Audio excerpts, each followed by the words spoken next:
भक्तीचा या चॅनेलला like, share आणि सबस्क्राईब करा. बेल आयकॉन घंटी दाबायला विसरू नका.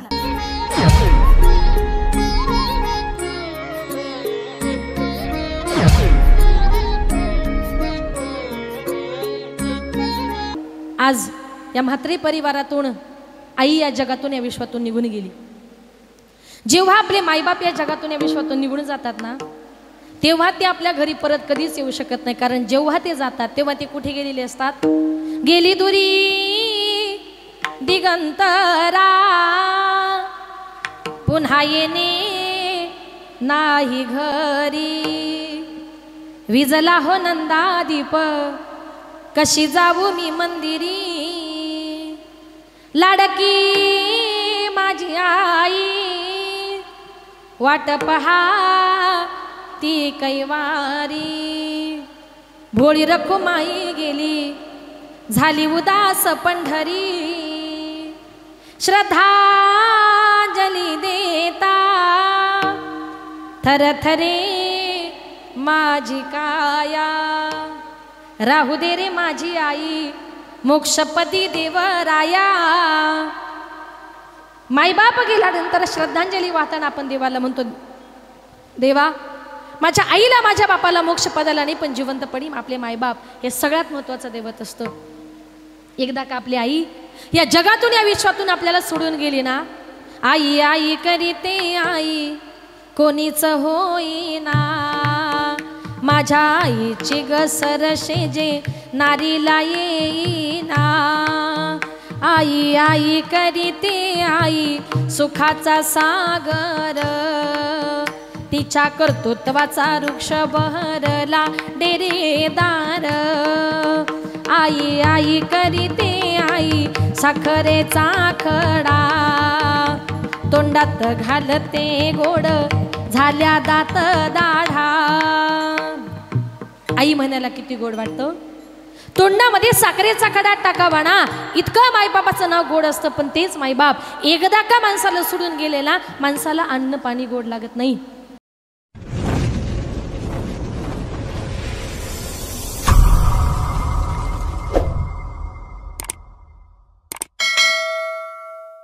पहा तोंदीर घेवणी जायबो का, तैसा काळ लोकाणे तसे.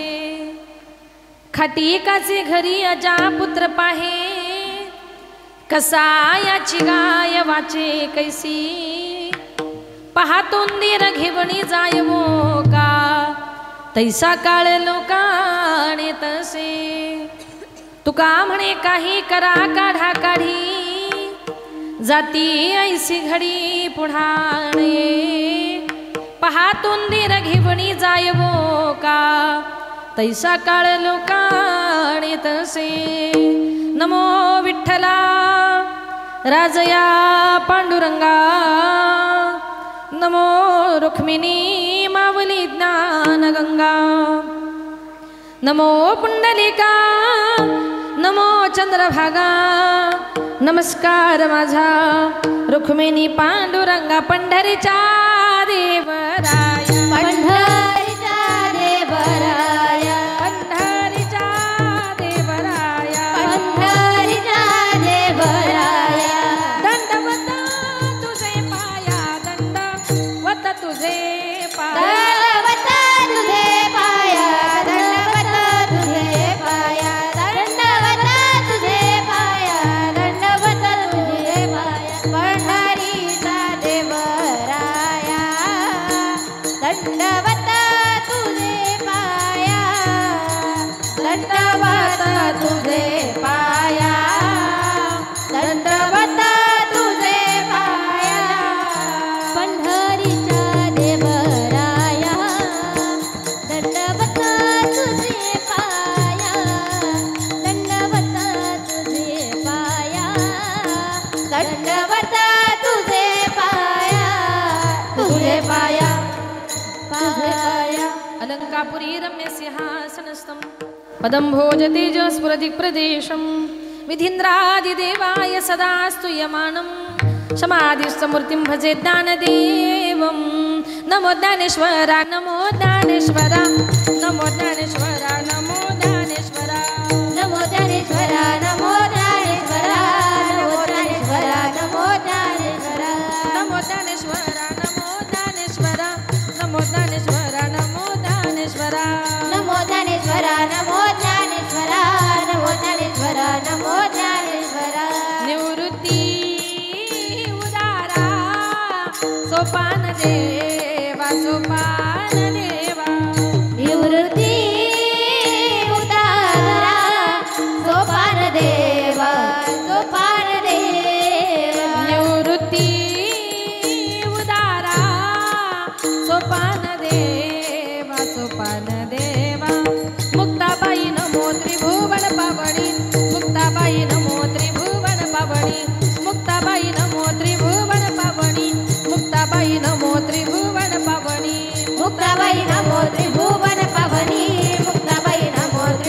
करुणा करा दयाळा तुमचा अनुग्रह लादलो पावन झालो चराचरी मी कळा कुसरी काहीच नेने बोलतो वचने अति भावी का एका जनार्दनी तुमचा दास त्याच्यास पूर्वावी विठाल विठाल विठ्ठल विठ्ठल विठ्ठल विठ्ठल उपजला प्राणी नर आहे संसारी अभंगाला सुरुवात करण्यापूर्वी थोडासा परिहार द्यायचा तो असा आज या ठिकाणी स्वर्गवासी गंगा भागीरथी पार्वतीबाई शंकर शेठ म्हात्रे यांना आपल्यातून जाऊन आज 13 दिवस झालेले आहेत आणि त्यांच्या उत्तर कार्याच्या निमित्ताने आज या ठिकाणी जी काही कीर्तनरूपी सेवा आयोजित केली त्यांच्या पश्चात त्यांची मुलं त्यांच्या मुली त्यांचा संपूर्ण हा म्हात्रे परिवार संपूर्ण परिवारातून एक आई आज या जगातून या विश्वातून निघून गेलेली आहे त्या मातेला भावपूर्ण आदरांजली श्रद्धांजली अर्पण करण्याकरता हा कीर्तनाचा कार्यक्रम या ठिकाणी आयोजित केला संपूर्ण म्हात्रे परिवाराच्या विनंतीला मान देऊन यायला थोडासा उशीर झाला त्याच्याबद्दल दिलगिरी व्यक्त करते कारण आमची भिवंडी म्हणजे सगळी ट्रॉफिकचीच पुढे काही प्रॉब्लेम नाही लवकरच निघालो यायला थोडासा उशीर झाला त्याबद्दल परत एकदा दिलगिरी व्यक्त करते माझे गुरुवारी आदरणीय हरिभक्तपरायण विठ्ठल महाराज वागचौर यांच्या गुरुकृपेने माझे वडील कैलासवासी भानुदास महाराज गजी यांच्या पवित्र स्मृतीला अभिवादन करून संत मंडळी वारकरी मंडळी महाराज मंडळी बसलेली तुम्ही सर्व श्रोते मंडळी सर्वांच्या चरणी एकदा नतमस्तक होऊन माझ्या कीर्तनरूपी सेवेला सुरुवात करते मस्तक हे पायावरी वारकरी संताच्या प्रस्तुत प्राप्त प्रसंगी कीर्तनरूपी सेवेकरता निवडलेला भंग संत सम्राट वैराग्याची मूर्तिमंत पुतळी वारकरी संप्रदायाचे कळस वंदनीय श्रीमंत तुकोबारायांचा 4 चरणाचा सर्वांच्या परिचयाचा उपदेश पर प्रकरणातला अभंग सेवेकरता निवडला विठाल विठाल विठ्ठल विठ्ठल विठ्ठल विठ्ठल तर या अभंगाद्वारे जगद्गुरु तुकोबाराय म्हणतात ज्याचा जन्म होतो त्याला प्रत्येकाला मृत्यू हा निश्चित असतो कारण काळ कुणाच्या आयुष्याचे वर्ष नाही महिने नाही दिवस नाही तास नाही मिनिट नाही सेकंद नाही तर तो काळ माणसाचे नेहमी श्वासनश्वास मोजत असतो तुकोबार एक दृष्टांत देतात की ज्याप्रमाणे एखाद्या उंदराच्या शिकारी करता एखादा बोका जसा टपून बसलेला असतो आणि योग्य संधी सापडली का त्या उंदराला घेऊन जातो पाहतो उंदीर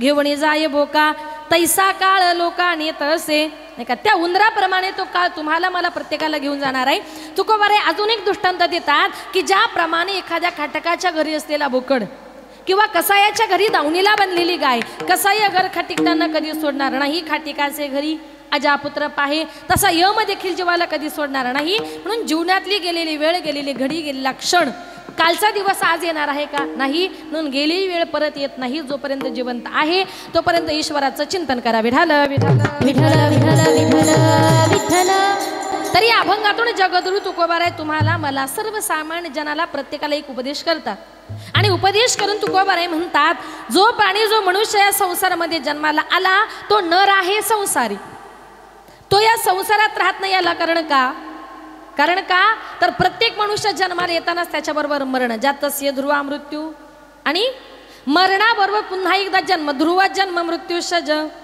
ही जन्म आणि मरणाची जी काही परंपरा आहे ती रात्रंदिवस अखंडित अबाधितपणे चालू राहणार आहे तो काळ एखाद्या तरुणावर काय एखाद्या बालकावर काय परंतु ज्याने कधीही जग पाहिलेलं नाही अशा मातीच्या उदरामध्ये असणाऱ्या एखाद्या कोवळ्या बालकावर देखील तो झडप घालतो माऊली म्हणते येथ मंगळाच्या अंकुरी सवेच मंगळाची पडेल पारी मृत्यू मातीची उदर कुहरी गर्भोगिवसी म्हणजे ज्या बाळाचा जगाशी काही संबंध नाही ज्याला पाप पुण्य काही कळत नाही अशा मातीच्या उदरामध्ये असणाऱ्या एखाद्या कोवळ्या बालकावर देखील तो काळ झडप घालत असतो आला त्याला प्रत्येकाला जायचंय पण मनुष्य सगळ्यात जास्त कशाला घाबरतो मरणाला माणूस किती म्हातारा झाला ना तरी त्याला असं वाटतं मी कधीच मरू नये ज्ञानेश्वरीत वर्णन आले आगामर हा बोलून सहाती आणि मी लिया तरी रडती बसल्या बसल्या बोलता बोलता दोघांचं भांडण झालं एक जण म्हटलं अरे जा तू तिकडेच मर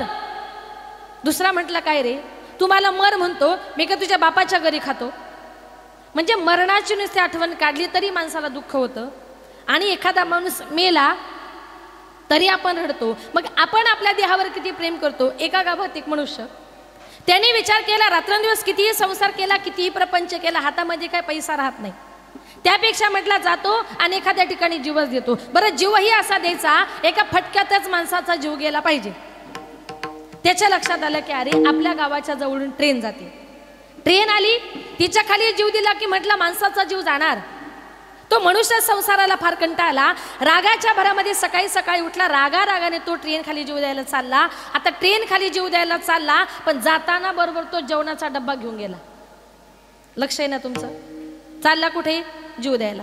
जेवणाचा डबा घेऊन गेला, रुळाच्या मध्ये जाऊन बसला. एक जण म्हटलं, अरे बाबा असा रुळाच्या मध्ये का बसलास? ट्रेन आली, अंगावरून गेली तर मरशील ना. म्हटलं, अरे बाबा मी मरायलाच आलोय. तो म्हटला, का रे तू मरायला आला आणि मग जवळ जेवणाचा डब्बा कशाला? तो म्हटला, साहेब चुकून जर ट्रेन लेट झालीच तर परत जेवायला आलाय कुठे? म्हणजे तो मरायला आला, तो उपाशी मेला काय, ट्रेन खाली गेला काय, फरक काय पडतो? पण आपण आपल्या देहावर किती प्रेम करतो बघा. कधी कधी नवरा बायकोचं भांडण झालं की एखादी बाई रागानं जाते, आता म्हणते मरतेच, पण ती काही तसं करत नाही. 2 दिवस माहेरी जाते आणि 3ऱ्या दिवशी परत आपल्या संसाराला सुरुवात करते. का? मरण नावाची गोष्ट कोणालाच नकोय. आणि महिला मंडळ, असा वाईट विचार तर अजिबात मनामध्ये कधी करायचा नाही. कळकळीची विनंती करून सांगेल, इतकं सुंदर आयुष्य भगवान परमात्म्यानं तुम्हाला मला प्रत्येकाला दिलंय. तर संत महात्मे म्हणतात, हा जीव तुम्हाला मला असा संपवायचा नाहीये. देवे दिला देह भजना गोमटा. मग या देहाने आपल्याला काय करायचं त्याचं नामचिंतन. संत महात्मे म्हणतात, तुम्ही सगळी लोक मरणाला घाबरता, पण आमच्या संतांनी काय केलं माहितीये? मरण माझे मरुणी गेले व गेले, मरण माझे मरुणी गेले, मरण माझे मरुणी गेले व गेले, मरण माझे मरुणी गेले, मरण माझे मरुनी गेले ओ गेले, मरण माझे मरुनी गेले, मरण माझे मरुनी गेले ओ गेले, मरण माझे मरुनी गेले, मरण माझे मरुणी गेले व गेले, मरण माझे मरुणी गेले, मरण माझे मरुणी गेले व गेले, मरण माझे मरुणी गेले, मरण माझे मरुनी गेले ओ गेले, मरण माझे मरुनी गेले, मरण माझे मरुनी गेले ओ गेले, मरण माझे मरुनी गेले. मजा केले अमरा अमरा, मजा केले अमरा, मजा केले अमर अमर, मजा केले अमर, हे हे मजा केले अमरा अमरा, मजा केले अमरा. मरण माझे मरुणी गेले ओ गेले, मरण माझे मरुणी गेले, मरण माझे मरुणी गेले ओ गेले, मरण माझे मरुणी गेले. मरण माझे मरुनी गेले ओ गेले, मरण माझे मरुनी गेले, मरण माझे मरुनी गेले ओ गेले, मरण माझे मरुनी गेले, गेले गेले. संत महात्मे म्हणतात, मरण माझे मरुणी गेले, मज केले अमर. आम्ही आमचं मरण आमच्या डोळ्यांनी पाहिलं, तो मरणाचा आनंदाचा सोहळा आम्ही काय वर्णन करू. संत महात्म्यांनी काय केलं? दुःखी मरणाचं रूपांतर सुखामध्ये केलं, पण आपण मरणाला घाबरतो. म्हणून तुकोबाराय म्हणतात बघा, मरण नावाची गोष्ट अजूनपर्यंत कुणाला चुकली नाही.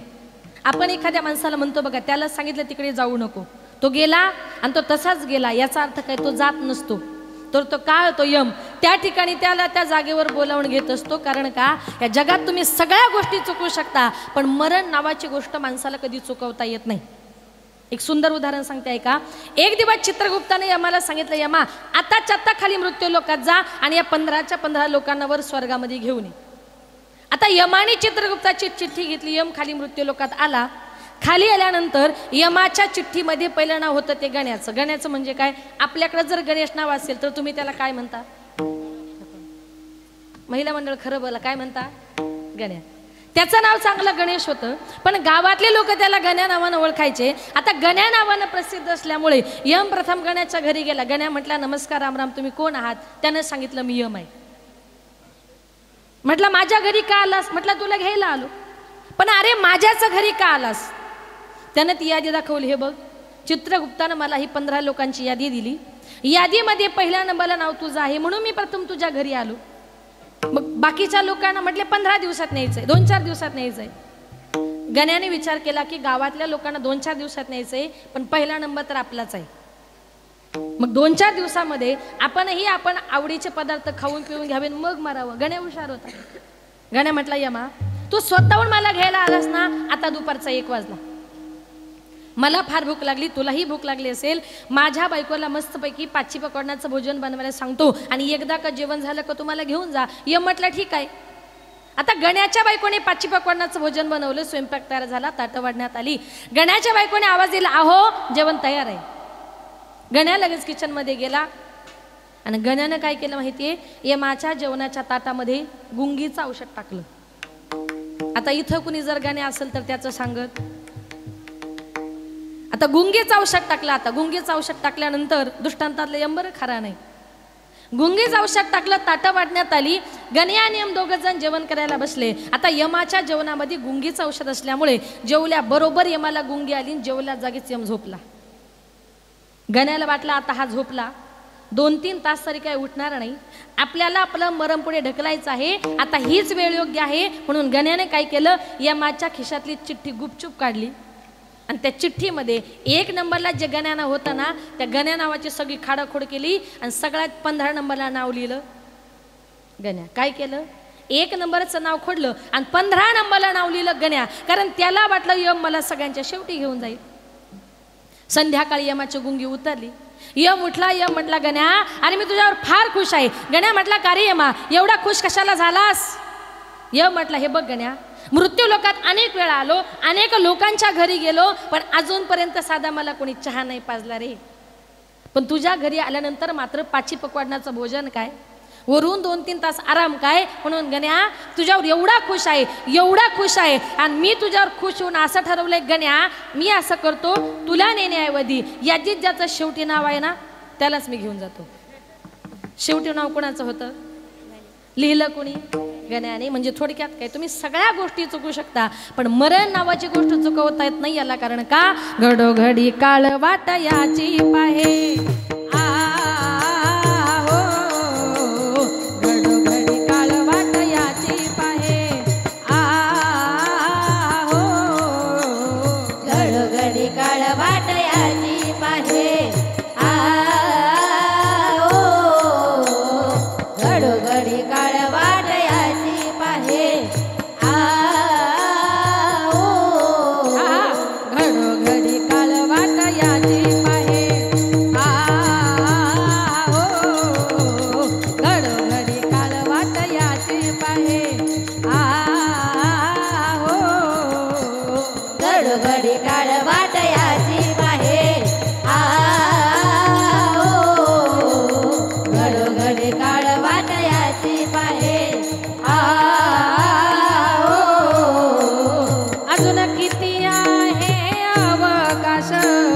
अजून किती आहे अवकाश, अजून किती आहे अवकाश, अजून किती आहे अवकाश, अजून किती आहे अवकाश, अजून किती आहे अवकाश. घडोघडी काळ वाट याची पाहे. घडोघडी काळ वाट याची पाहे. घडोघडी काळ वाट याची पाहे. घडोघडी काळ वाट याची पाहे. वाट याची पाहे. वाट याची पाहे.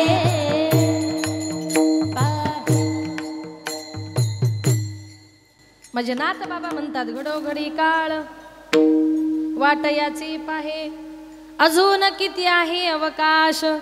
नाथ बाबा म्हणतात, प्रत्येक घडीला प्रत्येक क्षणाला तो काळ तुमची माझी प्रत्येकाची वाट बघते. म्हणून काळाने घेऊन जायच्या अगोदर आपल्याला देवाचं चिंतन करायचंय. एखादी बाई बाळंत झाली, मुलगा झाला, पाची झाली, बारसं झालं, मुंजेच्या दिवशी ब्राह्मण बोलवलं. मुलाची जन्मकुंडलीनी मांडी, ब्राह्मण काय सांगणार, तुमचा मुलगा डॉक्टर होणार, इंजिनियर होणार, बंगला बांधणार, गाडी घेणार, कोटी रुपये कमवणार. आणि हे सगळं ऐकून त्या मुलाच्या आई बापाला अगदी आनंदाच्या उकळ्या फुटतात. पण तुकोबारायांनी सांगितलंय, अशा ज्योतिषाला आम्ही खरा ज्योतिषी म्हणणार नाही. मग आम्ही खरा ज्योतिषी कुणाला म्हणू, जो सांगेल का तुमचा मुलगा ह्या तारखेला जन्माला आला पण ह्याच तारखेला मरणार आहे. याला कारण का, जो जन्माला आला त्याला प्रत्येकाला मरावं लागतं. अभंगाचे प्रथम चरण. उपजला प्राणी नर आहे संसारी, उपजला प्राणी नर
उपजला प्राणी नरा हे संसारी उपजला प्राणी नरा हे संसारी उपजला प्राणी नरा हे संसारी उपजला प्राणी नरा हे संसारी उपजला प्राणी नरा हे संसारी पैसला शेजारी काळ उसा पैसला शेजारी काळ उसा साग गग साम मम मद दादा निद पम करे साग गग साम मम मद दादा निद पम करे निद निद धनी धनी पद पद मप गम गम रे ग पम करे सा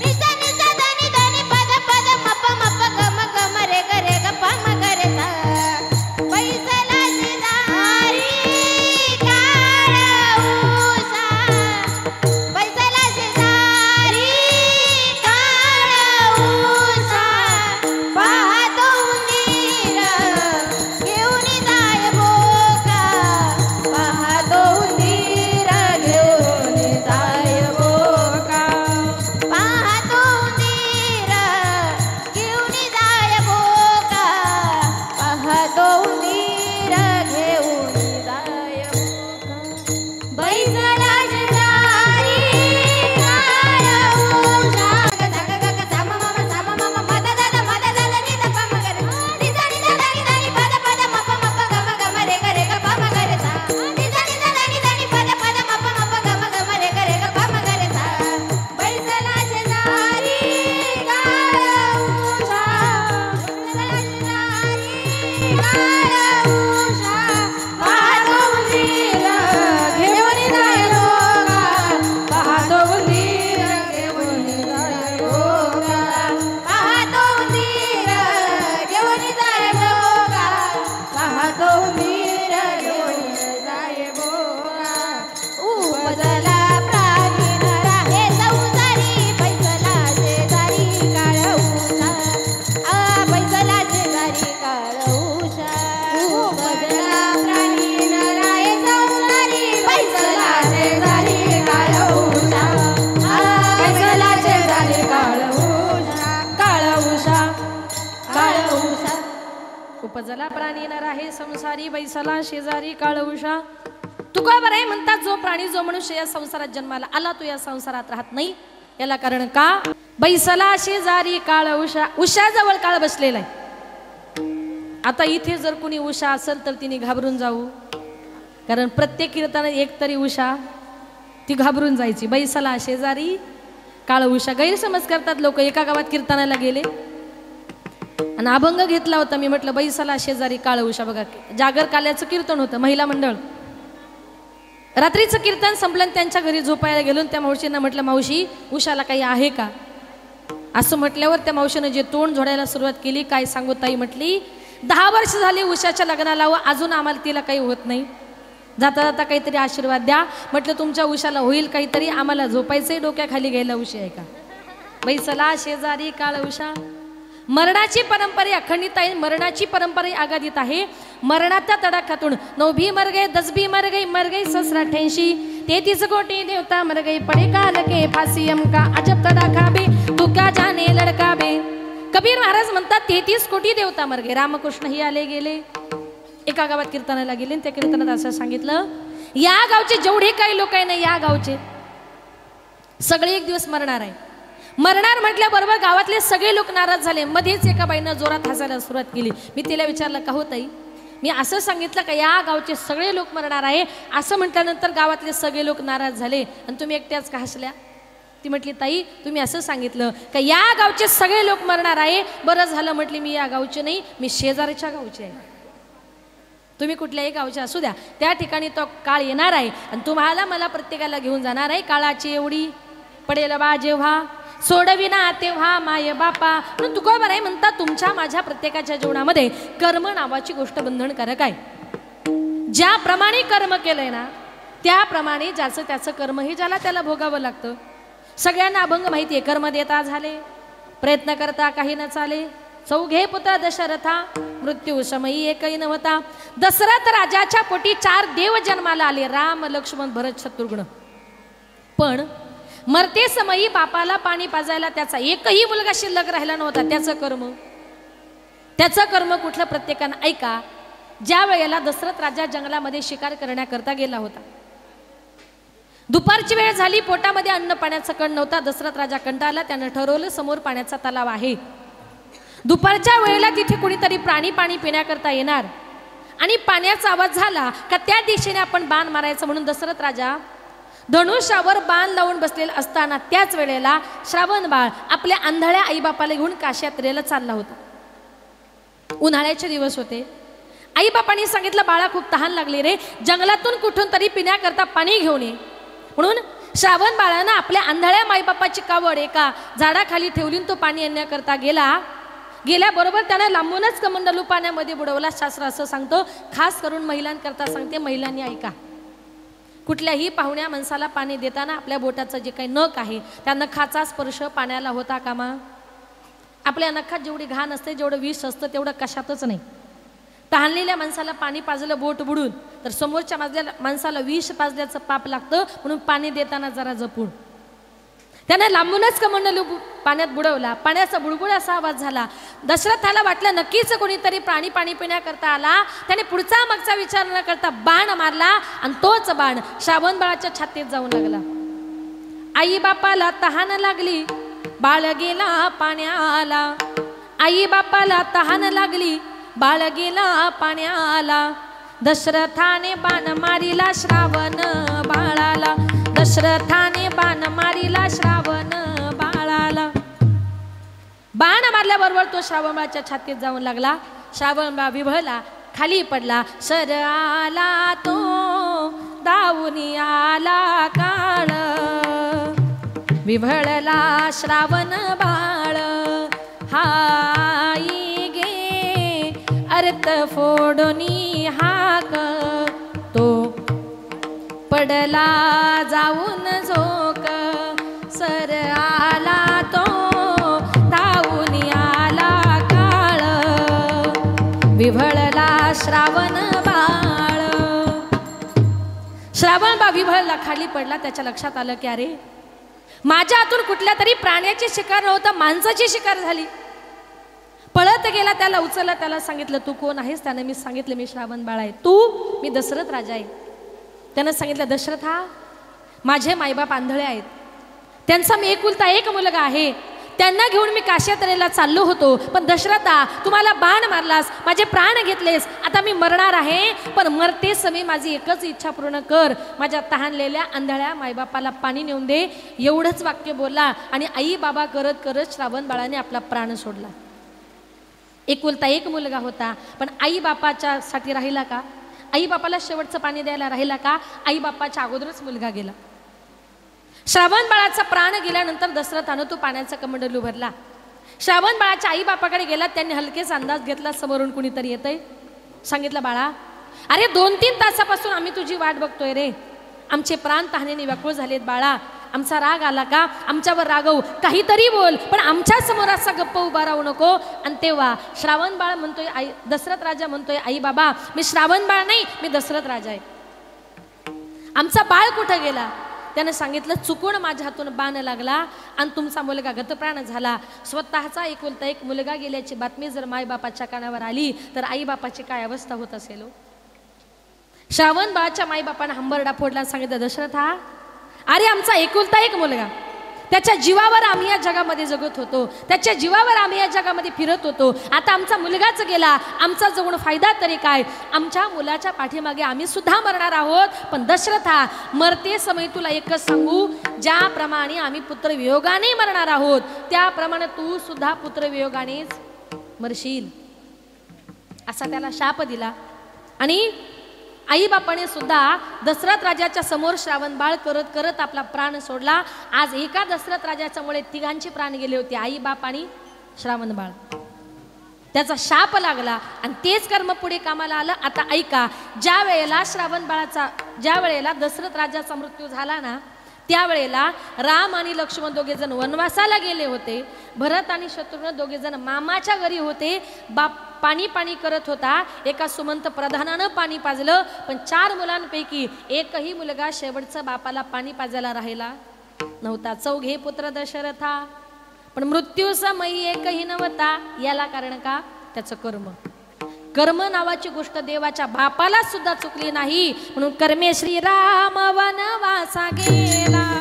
कर्मे श्रीराम वनवासा गेला.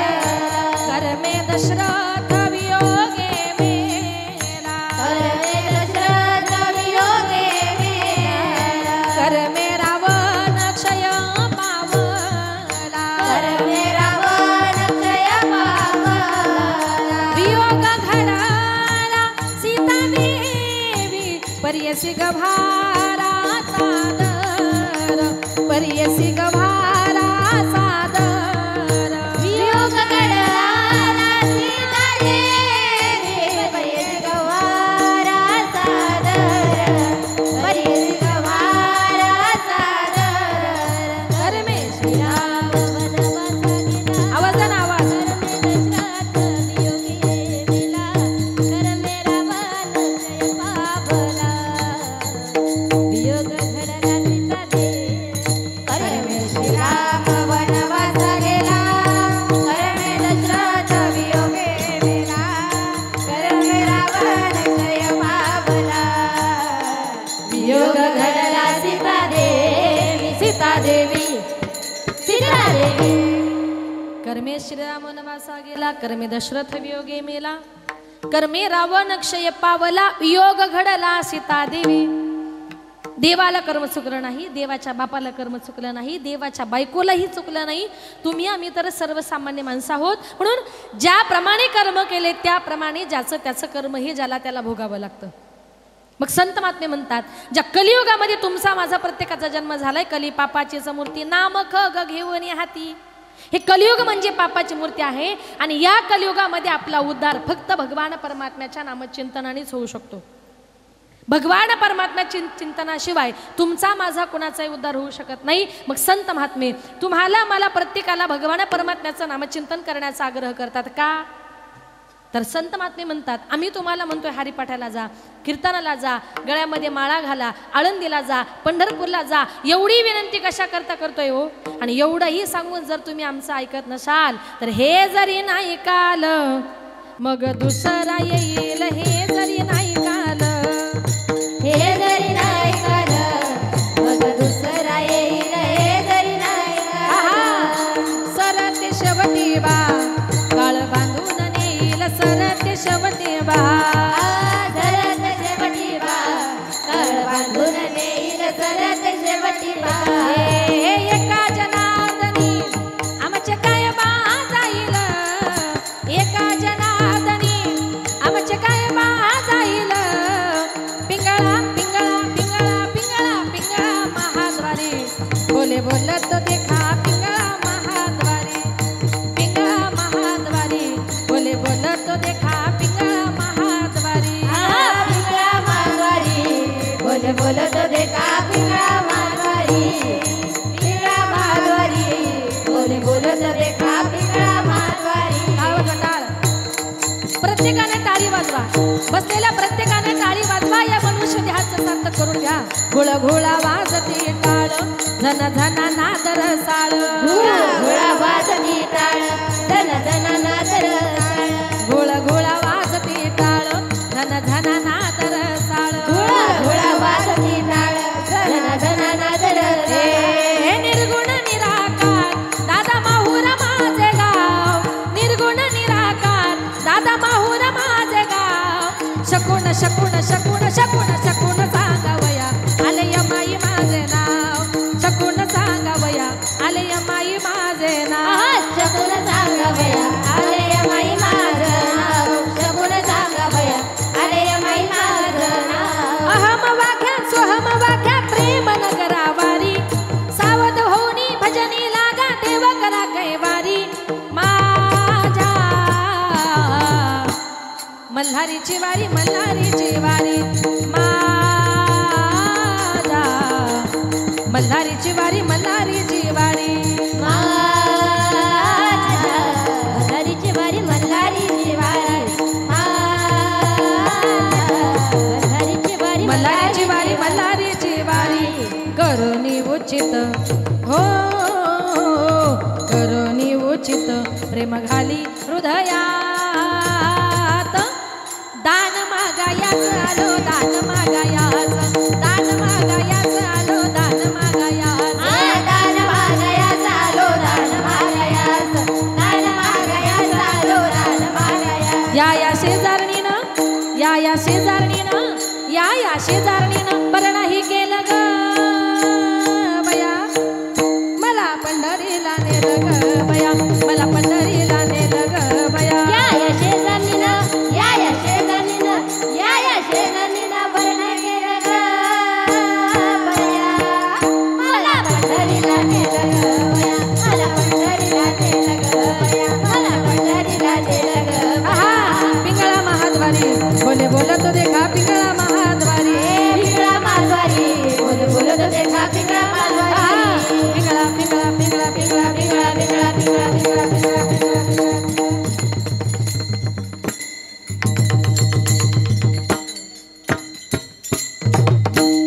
जेवढे काही म्हटले ना सगळ्याच अर्थ एक आहे.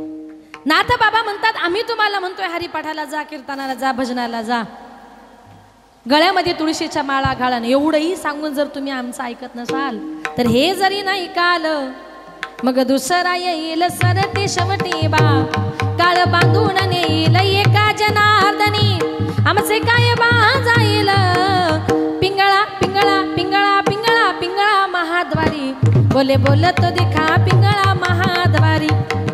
संत महात्मे तुम्हाला मला प्रत्येकाला उद्धाराचा मार्ग दाखवतात. ते बाबा बसल्या बसल्या नाचत होते ना, ते कीर्तनात फार नाचतात, आनंद घेतात कीर्तनाचा. नाचू कीर्तनाचे रंगी, ज्ञान दीप लाव जगी. पण आज सगळी महिलांची टीम बघितली म्हणून खाली बसलेत, नंतर त्यांना मोह आवरत नाही. त्यांनी शूटिंग केली, यूट्यूबला येईल. आमचे संत महात्मे तुम्हाला कळकळीची विनंती करून देवाचं चिंतन करायला सांगतात. हृदयामध्ये जागा द्यायची ना भगवान परमात्म्याला द्या. आजही काही काही लोकांच्या हृदयामध्ये संसार प्रपंच अशा गोष्टी असतात बरं का. आमच्या संतांचं असं म्हणणं आहे, एकदा का तुमचं 50च्या पुढे वय गेलं, 50च्या नंतर कुठलं वय सुरू होतं? महिला मंडळ 50च्या नंतर एकट्याने कुठे जायचंय? इथं का बसले? संतांचं म्हणणं एकदा का माणसाचं अर्ध्याला जास्त वय झालं, अजिबात घरामध्ये भांडणं करीत बसायचे नाही.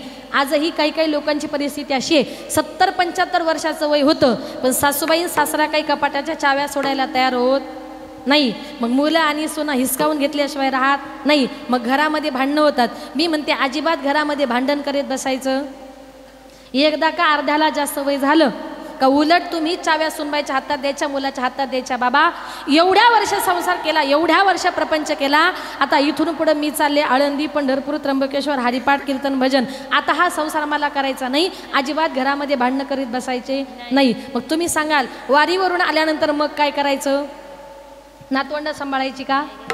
ते तुमचं तुम्ही ठरवा. पण संतांचं असं म्हणणं आहे, एकदा का अर्ध्याला जास्त वय झालं, आळंदी पंढरपूरची वारी करून घरी आलात, घरामध्ये एका जागी बसायचं आणि एके जागी बसून काय करायचं? ठाईचं बैसोनी करा एक चित्त, ठाईचं बैसोनी करा एक चित्त, ठाईचं बैसोनी करा एक चित्त, ठाईचं बैसोनी करा एक चित्त, आवडी अनंत आळवा, आवडी अनंत आळवा, आवडी अनंत आळवा. ठाईचं बैसोनी करा एक चित्त, आवडी अनंत आळवावा. देवाचं चिंतन करण्याकरता वनात जाण्याची गरज नाही. न लगती सायास जावे वनांतरा, घरात बसून त्याचं चिंतन केलं तर सुखे येतो घरा नारायण. म्हणून हृदयामध्ये संसाराला जर जागा दिली तर काय होतं? एक सुंदर उदाहरण सांगते, प्रत्येकानं ऐका. एका गावात एक बाबा मरणार आणि तेवढ्यात त्या बाबाची वाचा गेली. कळतं ना तुम्हाला? वाचा गेली. ते आता वाचा गेल्यानंतर ते बाबा हाताच्या संकेताने फक्त अशा असे करायचे, अशा असे करायचे, अशा असे करायचे, अशा असे करायचे. म्हटले बाबाला झाले तरी काय? सगळा गाव तिथं गोळा झाला. बाबा सांगतायत तरी काय? एका माणसानं सांगितलं, कदाचित मला असं वाटतंय तुमचे बाबा असं सांगतायत, आपल्या घरातला धन पैसा संपत्ती ना सगळी पाठीमागच्या भिंतीत ठेवली. आता पैसा कोणाला नकोय? मागच्या भिंतीमध्ये पैसा ठेवला म्हटल्याबरोबर घरातल्या लोकांनी अर्जंट JCB बोलवला. घराची सगळी भिंत पाडली, 1 रुपया सापडला नाही. बाबा हाताच्या संकेताने फक्त असे करायचे, असे करायचे. म्हटले दुसऱ्या भिंतीत असेल, तिसऱ्या भिंतीत असेल. घराच्या 2-3 भिंती पाडल्या, पण एकाही भिंतीमध्ये 1 रुपया भेटला नाही. बाबांनी मनातल्या मनात विचार केला की अरे माझी वाचा गेली, मला बोलता येत नाही. आणि आज मुलांचं नक्की चाललंय तरी काय, एवढ्या मोठ्या घराला JCB लावलाय, यांचं चाललंय तरी काय. अक्षरशः बाबा तोंड जोडायचे आणि तोंड जोडून बाबा हाताच्या संकेताने फक्त असे करायचे ना असेच करायचे. म्हटले आपले बाबा इतकं तोंड जोडून जीवाच्या आकांताने सांगतायत, म्हणजे नक्कीच आपल्या बाबांनी कुठंतरी लाखो रुपये खजिना दाबून ठेवलाय. बाबा सांगण्याचा प्रयत्न करतायत, पण बाबाला काही बोलता येत नाही. काही करून म्हटले बाबा मरायच्या अगोदर बाबाचे लाखो रुपये खजिना भेटले पाहिजे. काय करावं म्हटले, एका माणसानं सांगितलं तुम्हाला तुमच्या बाबांना जर बोलायला लावायचं असेल तर आयुर्वेदामध्ये एक अशी वनस्पती आहे, ती वनस्पती खाल्ल्यानंतर माणसाला काही क्षण बोलण्याची परवानगी असते. तिचं नाव आहे संजीवनी वनस्पती. पण तिची किंमत आहे 50,000. मुलं म्हटले 50,000 रुपये जाऊ द्या, पण बाबाचे लाखो रुपये खजिना कुणाला नकोय म्हटले. त्या लाखो रुपयाच्या खजिन्याच्या आशेकरता ती 50,000ची वनस्पती आणली, बाबाला खाण्याकरता दिली. बाबाने ती वनस्पती खाल्ली आणि काही क्षणातच बाबा बोलायला लागले. मुलं म्हटले बाबा अहो तुम्ही सकाळपासून जीवाच्या आकांताने हाताच्या संकेताने फक्त असं करताय बाबा. तुमच्या हाताच्या संकेतानुसार घराचं पार पटांगण केलं, 50,000ची संजीवनी वनस्पती आणली. बाबा आता तरी सांगा धन संपत्ती पैसा नेमका कुठे ठेवलाय बाबा, तुम्हाला काय सांगायचंय. बाबा म्हटले पोरांनो अरे सकाळपासून माझी जीव जायची पाळी आली आणि मी तुम्हाला सकाळपासून जीवाच्या आकांताने एकच सांगतोय, आपली ती पीठ चाळायची चाळण आहे ना, ती काल शेजारच्या बाईने नेली. आता मला सांगा 20 रुपयाच्या चाळणी करता बाबा कितीला पडले, 50,000 गेले, वरून घरही पाडलं. याला कारण का, या हृदयामध्ये साठवलेला दुःखरूपी संसार आणि प्रपंच.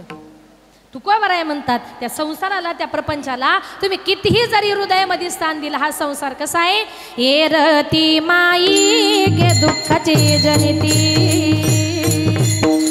एरती माई गे दुःखाची जनिती, एरती माई गे दुःखाची रती माई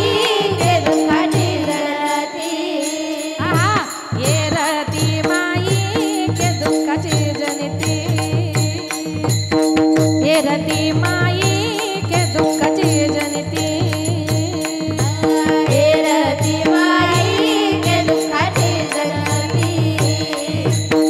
रती माई के दुःखाची जनिती. नाही आदी अंती अवसान, नाही आदी अंती अवसान,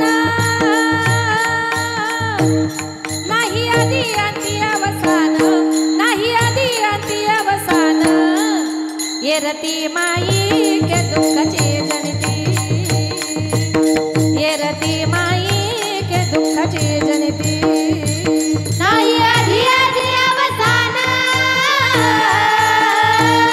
नाही आधी आधी अवसान, नाही आधी आधी अवसान, नाही आधी आधी अवसान. ये रती माई के दुःखाची जनिती, ये रती माई के दुःखाची जनिती, ये रती माई के दुःखाची जनिती, ये रती माई के दुःखाची जनिती, दुःखाची जनिती, दुःखाची जनिती. ये रती माई के दुःखाची जनिती, नाही अदियंती अवसान.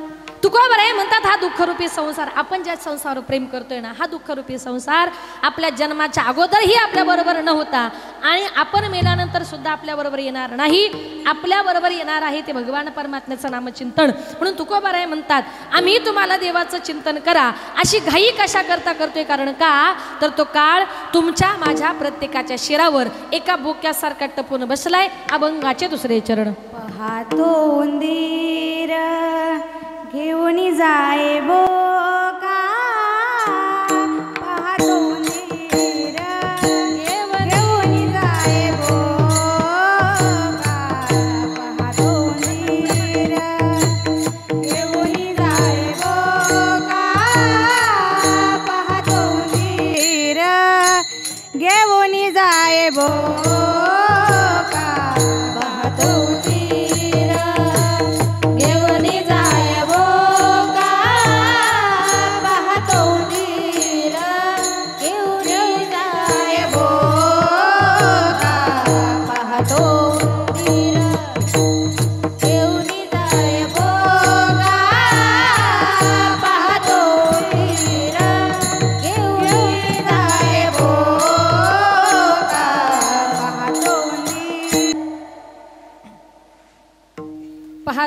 शरीर घेवने जाय बोका स्वर दे ना. तैसा काळ लोका नेत असे. तुकोबाराय म्हणतात आम्ही तुम्हाला देवाचं चिंतन करण्याची घाई का करतोय, कारण का तर तो काळ तुमच्या माझ्या प्रत्येकाच्या शरीरावर एखाद्या बोक्यासारखा टपून बसलाय. घरामध्ये येतो म्हणणारा मनुष्य घरी येईलच याची गॅरंटी सुद्धा राहिलेली नाही. आज आपण या ठिकाणी बसलोय बोलतो हेच खरंय, कारण का आपल्या देहावर पूर्णपणे त्या भगवान परमात्म्याची सत्ता आहे.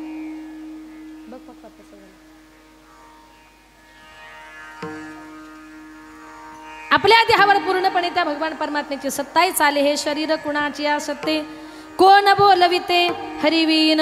तुकोबाराय म्हणतात आपण आज चालतोय ते देवाच्या सत्तेने, बोलतोय ते देवाच्या सत्तेने.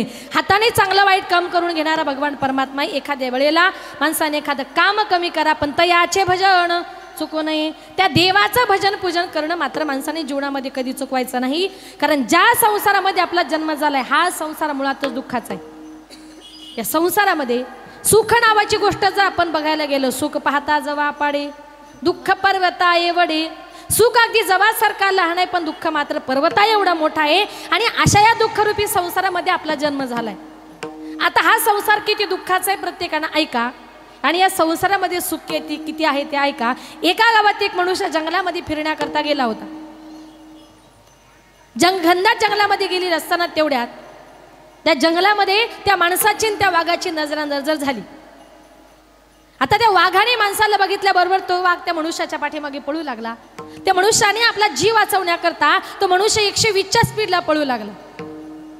पुढे पळायचा मागे बघायचं, पुढे पळायचं मागे बघायचं. वाघ जवळ येत होता. जीव वाचवायचा आहे, करायचं तरी काय. पळत पळत चालला होता आणि तेवढ्यात त्याला रस्त्यात विहीर दिसली. त्याने विचार केला कदाचित त्या विहिरीमध्ये उडी मारली तर माझा जीव वाचू शकतो. म्हणून थोडंसं त्याने विहिरीत डोकावून बघितलं तर त्या विहिरीमध्ये असा फणा काढलेला मोठा साप त्याला दिसला. त्याने विचार केला आपण जर या विहिरीमध्ये उडी मारली आणि या सर्पाने जर आपल्याला दंश केला एका क्षणात आपला मृत्यू होणार. पाठीमागे बघितला वाघ जवळ आला होता. खाली उडी मारतोय तर नाग आहे, जीव वाचवायचा आहे, करायचं तरी काय. तेवढ्यात त्याच्या डोक्यात कल्पना आली. त्या विहिरीच्या दिशेने झाडाची एक फांदी गेली होती. त्याने त्या फांदीला पकडलं आणि बरं झालं म्हटलं वाचलो. आता वाचलो म्हटल्यानंतर गंमत अशी, जी फांदी त्यानं 2 हातांनी पकडली होती ना त्या दोन्ही हाताच्या मध्ये होतं आग्या मोहळ. याने फांदी पकडली, फांदी हल्ली आणि आग्या मोहळातल्या पोळ्यातल्या सगळ्या माशा उठल्या आणि याच्या अंगावर येऊन बसल्या. आता मला सांगा आग्या मोहळाच्या माशा त्याच्या अंगावर बसल्यानंतर त्याला किती गुदगुल्या झाल्या असतील, किती दुःख त्याच्या जीवनामध्ये होतं हो. पाठीमागे लागला होता वाघोबा, खाली होता नागोबा, आग्या मुळाच्या माशा सगळ्या अंगाला चावा घेत होत्या. तेवढ्यात त्यानं असं थोडंसं वरती बघितलं आणि त्या मध माशाच्या पोळ्यामधलं एक थेंब मध त्याच्या ओठावर पडलं आणि म्हटलं वा मध किती गोड लागतंय. आता मला खरं सांगा त्याला मध खरंच गोड लागलं असेल का?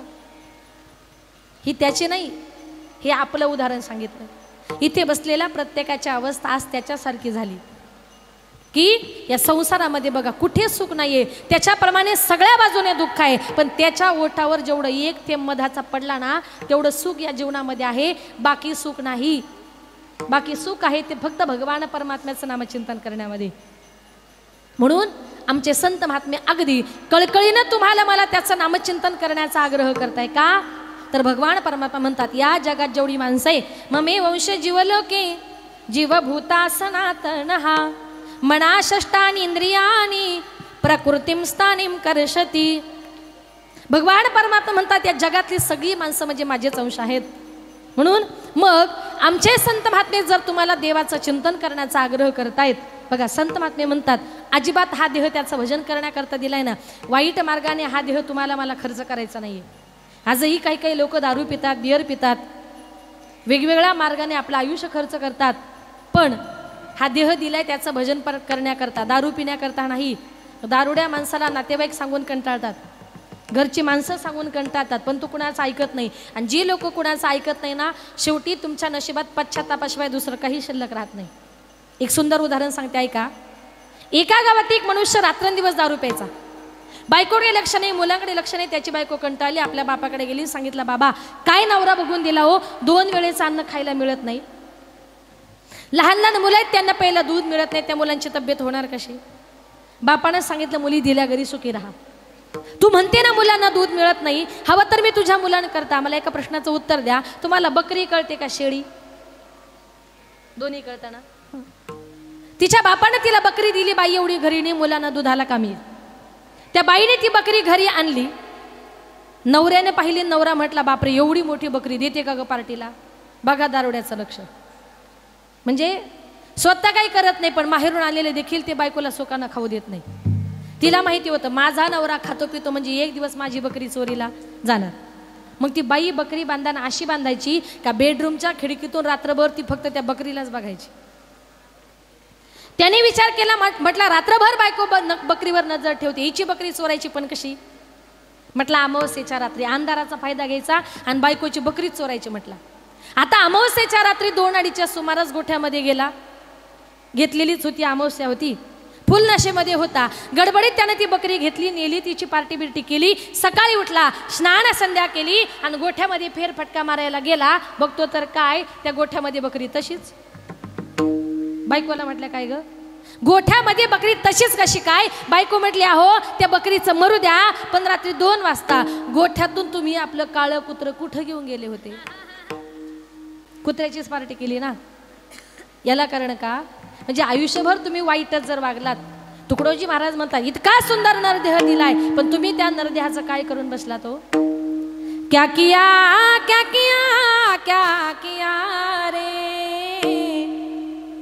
क्या किया क्या किया क्या किया रे, तूने जीवन गमा दिया क्या किया रे, जिसे पाना था उसको तो खो दिया रे, जिसे पाना था उसको तो खो दिया रे, जिसे पाना था उसको तो खो दिया.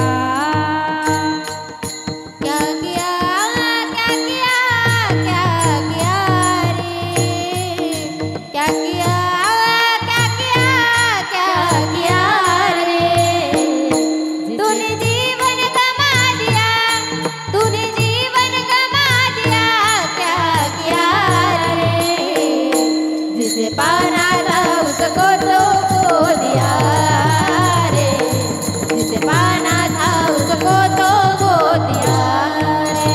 अमृत को छोड़ा पिता है शराब रे, भगवान के नाम को भूल दिया. अमृत को छोड़ा पिता है शराब रे, भगवान के नाम को भूल दिया.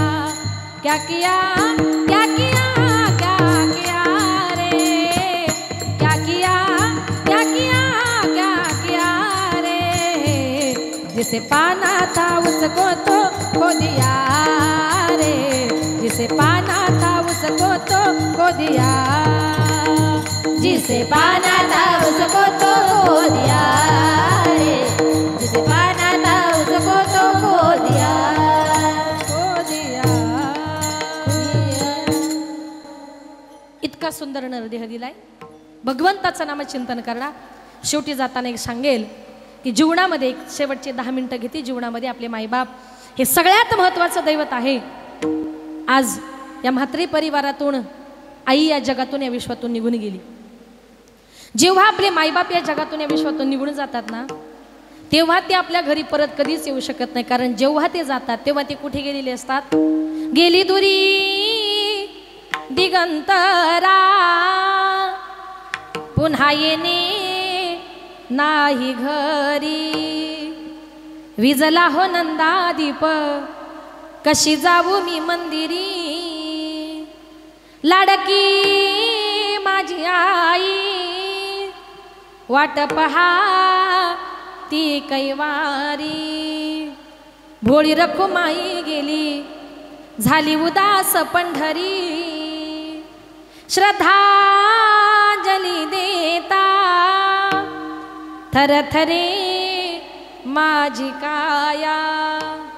राहू दे रे माझी आई, मोक्षपदी देवराया. मायबाप गेल्यानंतर श्रद्धांजली वाहताना आपण देवाला म्हणतो, देवा माझ्या आईला माझ्या बापाला मोक्ष पदाला नाही, पण जिवंतपणी आपले मायबाप हे सगळ्यात महत्त्वाचं दैवत असतं. एकदा का आपली आई या जगातून या विश्वातून आपल्याला सोडून गेली ना, आई आई करीते आई कोणीच होईना, माझ्या आईची गसरशे जे नारीला येईना, आई आई करीते आई सुखाचा सागर, तिच्या कर्तृत्वाचा वृक्ष बहरला डेरेदार, आई आई करीते आई साखरेचा खडा, तोंडात घालते गोड झाल्या दात दाढा. आई म्हणायला किती गोड वाटतं, तोंडामध्ये साखरेचा खडा टाकावा ना, इतकं मायबापाचं नाव गोड असतं. पण तेच मायबाप एकदा का माणसाला सोडून गेलेला, माणसाला अन्न पाणी गोड लागत नाही. या विश्वामध्ये आई बापासारखं श्रेष्ठ दैवत नाही. बघा, आईचं सगळ्यात जास्त प्रेम जर कुणावर असेल तर ते आपल्या मुलीवर असतं. ज्या वेळेला माहेरातून आपली आई निघून जाते ना, तेव्हा त्या मुलीचं माहेर संपलं आणि त्या मुलीची पिशवी रिकामी झाली असं समजा. कारण का, ज्या वेळेला आपली मुलगी आपल्या माहेरी येते आणि माहेरातून जेव्हा ती सासरी जायला निघते ना, तेव्हा आई आपल्या मुलीची पिशवी कधीच रिकामी पाठवत नाही. ती तिच्या घरची लखपती असेल, करोडपती असेल, पण आई म्हणते नाही बाई, आपल्या गावातला खेडेगावातला गावठी भाजीपाला आहे, एवढं तरी पिशवीमध्ये टाकून.